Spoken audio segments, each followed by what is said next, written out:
I would highly recommend him. He's kind of a no BS guy. The systems we put in place with him, we're looking at doing 400 transactions this year. To systematically increase your net worth is something that we never talk about. And then the fourth section is your core values. So now just dive deeper and find out who you are at your core. So this is personal core values. So we're not translating this to the business yet.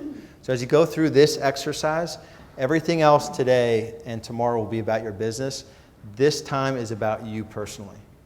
So you can kind of get on the fringes of business and how that feels in your life, but keep this to personal. So now we're going to dive deeper and find out who you are at your core. Some aspects of the value system that was given to you by whatever certain situations in your life or your parents or whatever. They've supported you in good and bad ways. Some have held you back. Your unique set of values, principles, or standards define what is important to you in life. But some are affecting our choices in ways that we don't intend or want them to. And so as a business leader, you have to figure out how these might be negatively impacting your business, especially when you're leading others. And that's the tougher work that, is a little bit, it's just not easy looking at yourself when you're thinking about how you may be impacting others negatively. And this session and the fourth session are kind of looking at some of your weaknesses, and it's not a getting down on yourself, but more just an awareness on how you can kind of put a light on some of your shadows. So don't get feel like you have to be perfect or kind of self-blame kind of thing. And this is the time where you can really dream in a way that you probably have never dreamed before. So don't let those things that seem crazy or deeply held desires, don't keep those off the table because they seem outlandish. This is the deepest thing you will do this next session. So hang on for this one. So there's an exercise in here called writing your eulogy. Who has done that before? Okay, about 10 people. It's really cool. It's not cool to think of death, right? But to think of how, this might be another time where I cry. So my father passed away, and having nobody, there's no reason for a service. My mom was there. She's been divorced from him for 37 years, but she was there with us, me and my sister, and it's that's it. And maybe 2 friends that we had to call. And that is not how you want to end your life. So this is a cool thing. You get to think of man, when I'm, mine is 92. I'm going to die when I'm 92. It's a goal of mine. It's just a good number. But then by then they'll probably live to 150.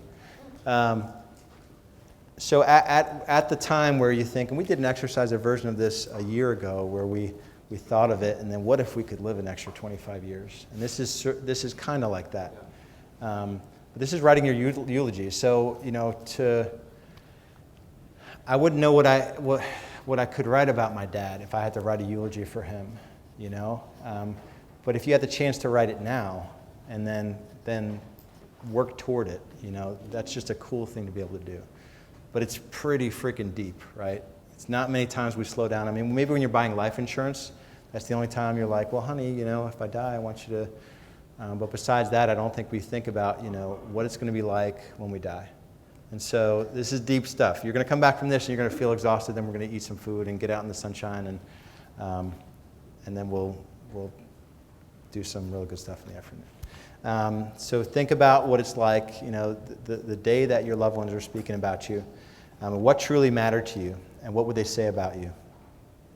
If your business is truly inside of your life, then thinking about what your life was about will help you make some connections into the drivers of your business. So for me, this process was about how cool would it be if I had, hundreds of coaching clients come to my funeral, 30 years after I coached them, or 40 or 50 years after I coached them. Their children come and be like, man, I remember your dad talking about you, and that's way different. And just thinking of that, it just helps me serve in a different way. And, in my team, it'd be like, man, it'd be so cool that, 10 people that came through my team went on to blow it out in other industries or compete with me in my market, or so it really helps you view your life differently, and it comes right back into your business.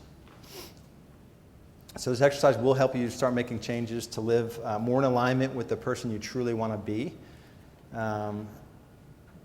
It's so easy to say, like, when you're on your deathbed, like, you're not going to be worried about, like, if you sold another home or whatnot, but, did you deeply serve your children and those sorts of things. So don't hold back. This will give you a better understanding of the hero's journey you're on. The clearer the end goal, the easier to chart the course to get there. By writing your eulogy and defining the life you want to be remembered for, you'll have a new compass as you move through every challenge.